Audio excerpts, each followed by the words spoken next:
नमस्कार विद्यार्थी मित्रांनो, मी विनोद नाईक. आपण पाहत आहोत इयत्ता 10वी विभाग 2 प्रकरण पहिले अनुवांशिकता उत्क्रांती. याच्यापूर्वी आपण डीएनए किंवा आरएनएच्या माध्यमातून कशा प्रकारे गुणसूत्रांमधून कॅरेक्टर्स एका पिढीकडून दुसऱ्या पिढीकडे ट्रान्सफर होतात ते बघितलं. आता आपण बघूया उत्क्रांती म्हणजे काय. म्हणजे उत्क्रांती म्हणजेच बदल म्हणजे काय. बघा, उत्क्रांती म्हणजे काय, तर उत्क्रांती म्हणजे सजीवांमध्ये अत्यंत सावकाश होणारा क्रमिक बदल होय.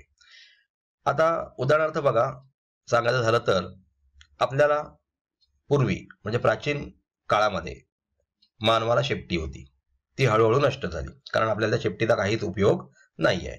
म्हणजेच ही उत्क्रांती झाली. सजीवांमध्ये अत्यंत सावकाश होणारा क्रमिक बदल म्हणजे एका पिढीतून लगेच दुसऱ्या पिढीत बदल होत नाहीत, परंतु हे बदल जनरेशन टू जनरेशन होत जातात.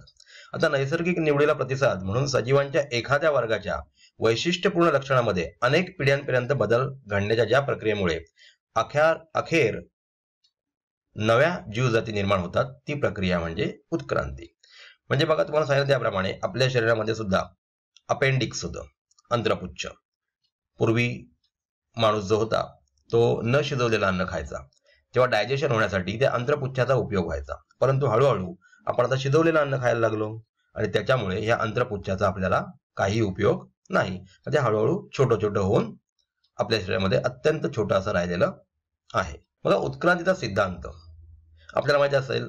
3.5 अब्ज वर्षापूर्वी या पृथ्वी तलावर काही नव्हतं. 300 कोटी वर्षापूर्वी एक सजीव एक पेशीय समुद्रामध्ये निर्माण झाला आणि त्याच्यानंतर त्याच्यामध्ये डेव्हलपमेंट होत गेली, त्याच्यामध्ये बदल होत गेले आणि निरनिराळे सजीव आपल्याला तयार झालेले या पृथ्वीवर बघायला मिळतात.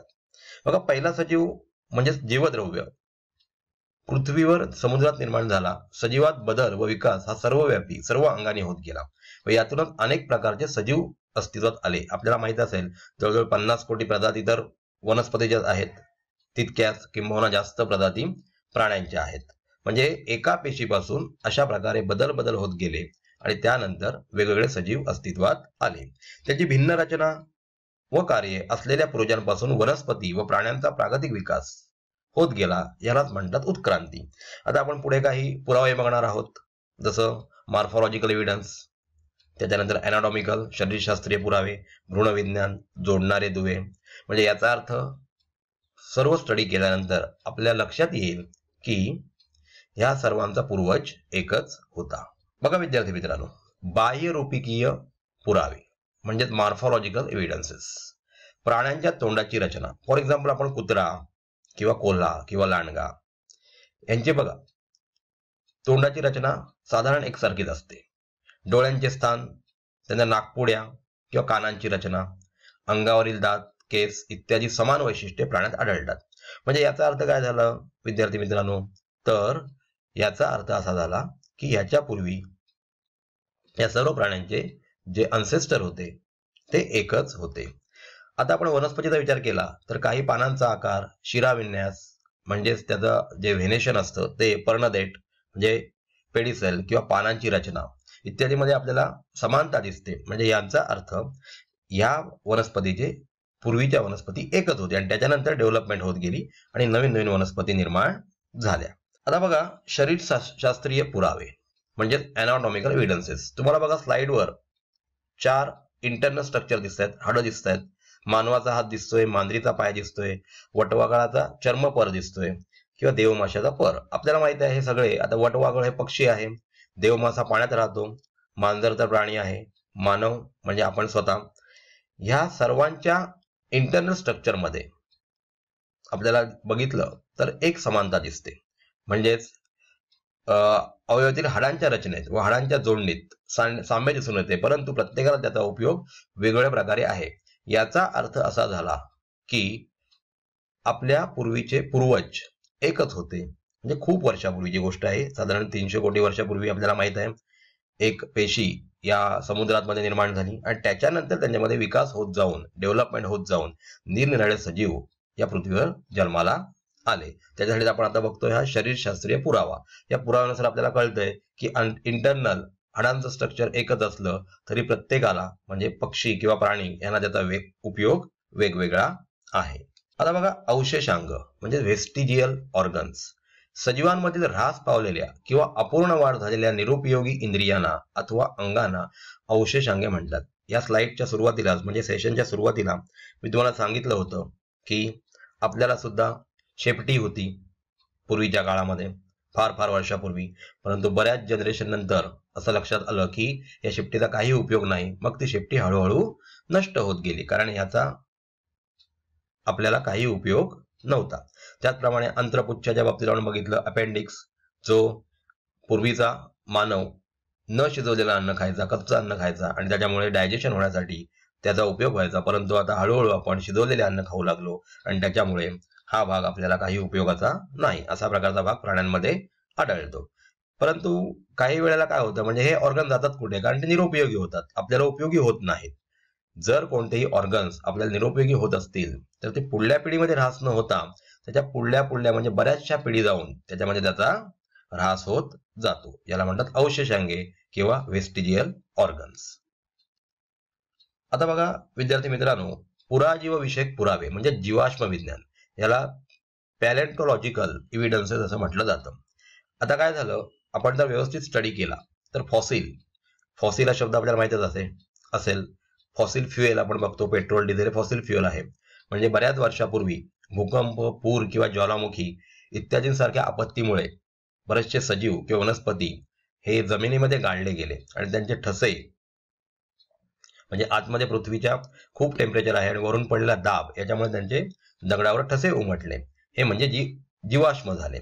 आता जीवाश्मांचा अभ्यास केला तर आपल्याला कळतंय की पहिले जे प्राणी होते, जर उत्खनन केलं तर सर्वात पहिला स्टॅम्प आपल्याला दिसतो तो म्हणजे अपृष्ठवंशीय प्राण्यांचा, जसं की स्नेल किंवा इतर जे अपृष्ठवंशीय प्राणी आहेत. त्याच्यानंतर सरीसृप वर्गातले प्राणी आले, उभयचर प्राणी, त्याच्यानंतर इतर प्राणी जसे पक्षी वगैरे आले आणि त्यांच्यानंतर आपल्याला स्टॅम्प दिसतात ते म्हणजे पृष्ठवंशीय प्राण्यांचे. म्हणजे अशा प्रकारे विकास होत गेला असावा असा हा पुरावा आपल्याला म्हणजेच पुराजीवविषयक पुरावे म्हणजे जीवाश्म विज्ञानाच्या माध्यमातून आपल्याला मिळतात. पुढे बघा कार्बनी वयमापन. आता कार्बनी वयमापन म्हणजे काय, एखादी व्यक्ती मृत झाली किंवा एखादी वनस्पती मृत झाली तर आता बघा आपल्याला सांगितलं जातं की याचा मृत्यू 10 दिवसापूर्वी झाला किंवा एखाद्या प्राण्याचा मृत्यू 1 वर्षापूर्वी झाला. तर हे कसं काढलं जातं, तर कार्बन 12 आणि कार्बन 14 अशी कार्बनची 2 आयसोटोप्स आहेत आपल्या शरीरामध्ये, ते असतात. कार्बन 12चा ऱ्हास होत नाही कारण तो रेडिओ नाहीये, म्हणजे तो किरण उत्सर्जित करत नाही, परंतु कार्बन 14 C14 हे जे आयसोटोप आहे त्यातून किरणोत्सार होतो आणि किरणोत्सारामुळे त्याचा ऱ्हास किती झालाय त्यांच्या रेशिओवरून कार्बन 14 व कार्बन 12 यांचा रेशिओ काढल्यानंतर आपल्याला किती दिवस किंवा किती वर्ष या प्राण्याच्या किंवा या माणसाच्या मृत्यूला झालेले आहेत ते आपण काढू शकतो. याला म्हणतात कार्बन डेटिंग म्हणजेच कार्बनी वयमापन. बघा विद्यार्थी मित्रांनो, फार महत्वाची गोष्ट आहे की जोडणारे दुवे व काही वनस्पती व प्राणी यांची शारीरिक लक्षणे 2 भिन्न गटांशी संबंध जोडणारी असतात.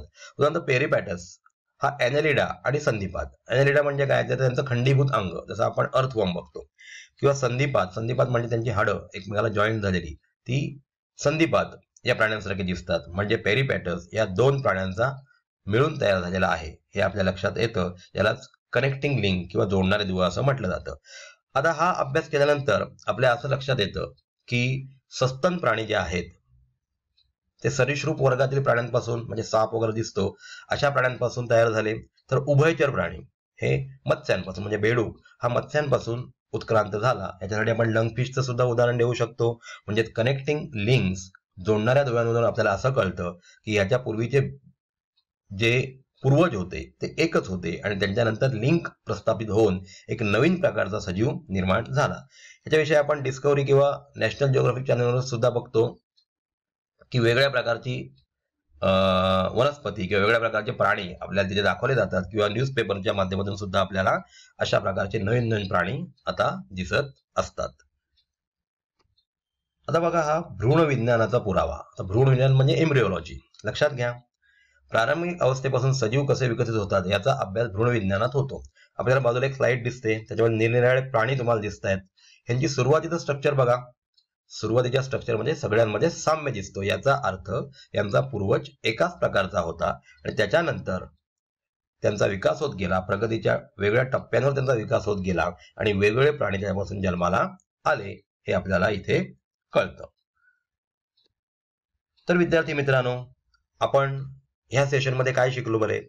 तर इथे 3.5 अब्ज वर्षापूर्वी कोणताही सजीव या पृथ्वीवर नव्हता.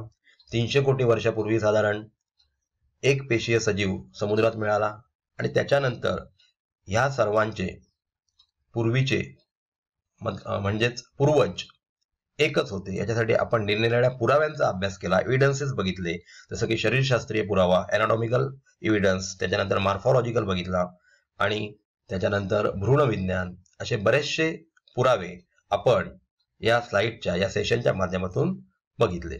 तर ह्याच्यानंतरच्या सेशनमध्ये आपण बघणार आहोत की कशा प्रकारे मानवाचा विकास होत गेला आणि कशा प्रकारे त्याचं स्ट्रक्चर बदलत गेलं. तत्पूर्वी विद्यार्थी मित्र हो, AAS विद्यालय हे एक असं ऑनलाईन स्कूल आहे की ज्याच्या माध्यमातून आपण घरी बसल्या इयत्ता 6वी ते 10वी पर्यंतचा अभ्यास आपल्याला शिकता येईल.